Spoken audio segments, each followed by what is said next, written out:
السلام عليكم. اليوم في مطبخ ام ويد ان شاء الله راح ندير لكم حويجه في الفرن خفيفه ظريفه اللي هي سكالوب تاع الدند. ها هو قطعته بهذه الطريقه، من بعد راح نتفهموا علاش قطعته. يعني دو سكالوب انا استعملت، قطعت كل واحده على اثنين، تحصلت على 4، كل واحده تدير على افراد العائله. راح نحتاج كميه تاع فرماج رابي، المعدنوس، زوج فصوص تاع الثوم، حوالي مغرف كبيره تاع الزيت، بيضه، سكنجبير اللي هو الزنجبيل، فلفل اسود ولا موتارد والملح. نبداو بطريقه التحضير مباشره. اذا نحكم الطبسي هنا امامي، ندير هذيك البيضه تاعنا، ندير عليها هذيك المغرفه تاع الزيت، هذوك الفصوص تاع الثوم نسكرفجهم. كما نعرفوا نحبوا بزاف حاجه خفيفه، يعني تقدر تزيدي معها لي فخيت ولا. اذا نسكرفج هذاك الثوم، المعدنوس، ندير لهم لا موتارد، الخردل حوالي 2 مغارف صغار،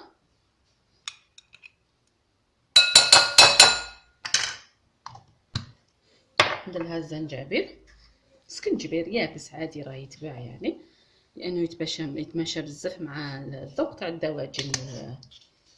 ندير لها شويه تاع فلفل اسود،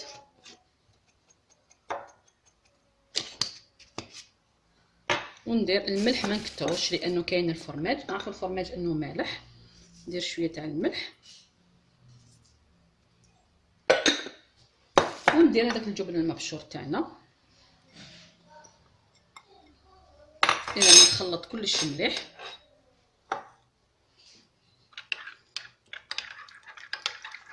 تنسجمونا كامل المقادير بهذه الطريقه. اذا درتي كميه اكبر ضعفي البيض، ضعفي يعني كامل المقادير.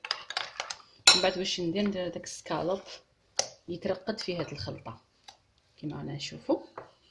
وهنا ماذا بينا نخلو على الاقل ساعتين في الثلاجه باش نطيبوه. اذا نديرو حيجو روعه هاد السكالوب هادو كيطيبوا.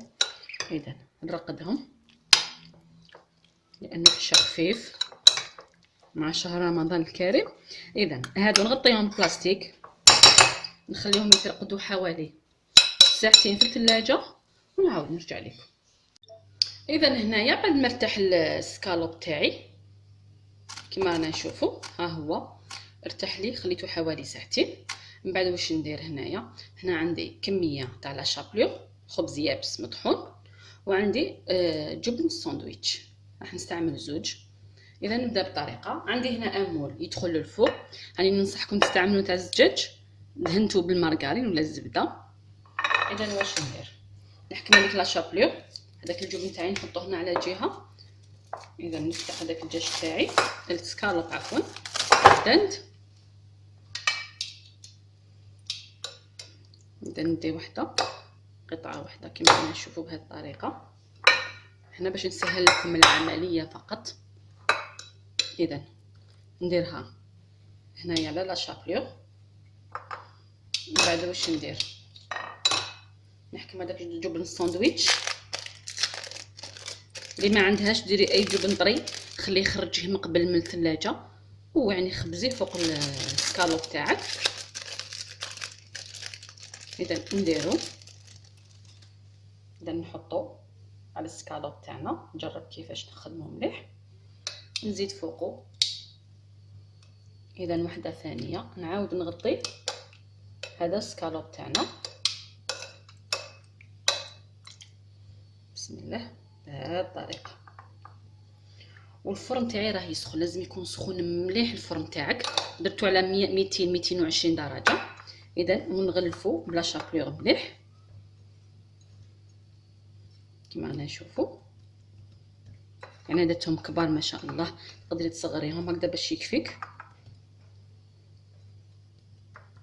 نحكم لو مول تاعي ونحط الاولى بهذه الطريقه. اذا نزيد نخدم الثانيه. اذا هنايا ندخلهم للفرن. كما قلت لكم لازم يكون سخون، تسخنوه من قبل. ندخلوه تشوفوا حمار من التحت، تشعلوا من الفوق راح يطيب يعني بالخف. كما نعرفوا السكالوب ما ياخذش الوقت بزاف، ياخذ لون ذهبي ونعاود نرجع لكم باذن الله. اذا ها هو السكالوب تاعي بعد ما طاب، خرجته قدمته مع لي فخيتها هما امامكم. الان حنقسم لكم شويه باش تشوفوا هذا السكالوب كيفاش يجينا من الداخل. بسم الله.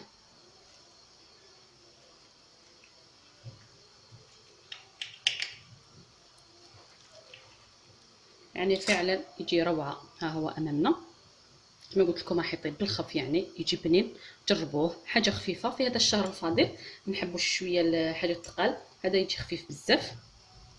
نتمنى انكم تجربوه وينال اعجابكم، وبالصحه فطوركم، والى الملتقى ان شاء الله مع وصفه جديده، والى اللقاء.